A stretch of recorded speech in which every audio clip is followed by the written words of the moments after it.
स्वामी जी थोड़े अनुसार धर्म की है ਅਤੇ परमात्मा ਨੂੰ ਕਿੱਦਾਂ ਪਾਇਆ ਜਾ ਸਕਦਾ है।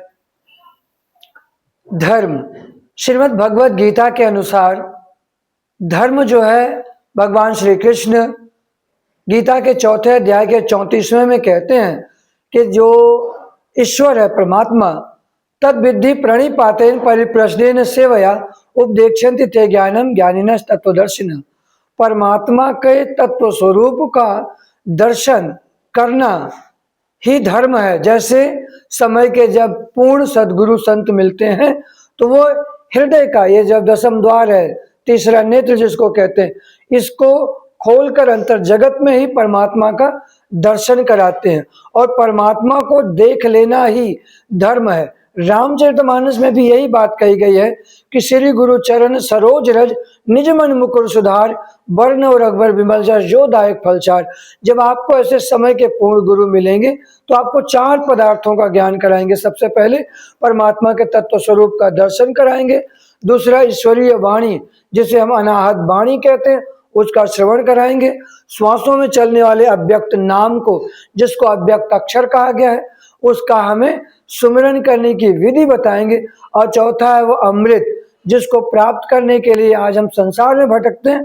वह अमृत इस हृदय के घट के भीतर है जिसको कबीर दास जी ने कहा है कि औंधा कुआं जिसको कहा उन्होंने, निर्झर धारा कहा है, अमृत कहा गया है। उसको प्राप्त करने के लिए आपको बाहर नहीं भीतर जाने की आवश्यकता, और गुरु मिलेंगे तो आपको इन समस्त पदार्थों का ज्ञान आपके घट के भीतर ही कराएंगे। यही धर्म है, इसी को जानना ही धर्म कहलाता है। परमात्मा को कैसे पाया जाएगा। परमात्मा को प्राप्त करने के लिए समय के ऐसे पूर्ण गुरु की आवश्यकता होती है। गुरु संसार में 7 प्रकार के हैं। पहला गुरु होता है सूचक गुरु, जो सूचनाएं देता है, तिथि पर्व त्योहार के बारे में बताए, वो सूचक गुरु है। दूसरा गुरु होता है बोधक गुरु, जो मंत्र दे माला दे उसको बोधक गुरु कहते हैं। तीसरा गुरु होता है जिसको हम वाचक गुरु कहते हैं, जो राम कथा भागवत कथा सुनाता हुआ वाचक गुरु होता है। चौथा गुरु निषिद्ध गुरु होता है, जो जादू टोना मारण मोहन करता है, इसको तो करना ही नहीं चाहिए कभी। पांचवा विहित गुरु होता है जो कहता है कि संसार एक दिन सभी को छोड़कर चले जाना है, इसलिए संसार में आसक्त मत हो। छठा कारणाख्य गुरु होता है जो कहता है कि शिवोहम रटते जाओ, जबकि ये सब झूठ है, इस सबसे कुछ नहीं होने वाला। सातवां परम गुरु होता है, और परम गुरु ईश्वर का स्वरूप होता है, साकार स्वरूप, भगवान के साकार स्वरूप को ईश्वर का स्वरूप कहा गया। जब ऐसे गुरु मिलेंगे तो वो आपके मस्तिष्क पर हाथ रख करके परमात्मा का दर्शन कराएंगे। यही सातवां गुरु जो है बहुत दुर्लभ गुरु है, इसी गुरु की तलाश करके आपको परमात्मा को प्राप्त करना चाहिए। यह है गुरु की पहचान। अंधविश्वास के बारे में कुछ। अंधविश्वास यह है कि अंधानुकरण, जैसे एक भेड़ अगर कुएं में गिरी तो दूसरी भेड़ भी जाकर के कुएं में गिर जाती, क्योंकि भेड़ में विवेक नहीं होता है। उसी तरीके से अंधविश्वास, इसमें भी विवेक नहीं होता। विवेक की प्राप्ति हमें शास्त्र ग्रंथों से मिलती है। हमारे ग्रंथ कहते हैं, श्रीमद् भगवत गीता में भगवान श्री कृष्ण ने कहा है कि भगवान कृष्ण का वचन है, वो कहते हैं यह शास्त्र विधि मुत्सृज्य वर्तते कामकार्थ न स सिद्धि मवाप्नोति न सुखम न पराम गतिम। जो शास्त्र विधि का त्याग कर मनमाने ढंग से तीर्थ यात्राएं करता है, दान करता है, यज्ञ करता है, अपने आप को बहुत बड़ा ज्ञानी कहता है, वो जो है यह अंधानुकरण, इसे अंधविश्वास कहते हैं।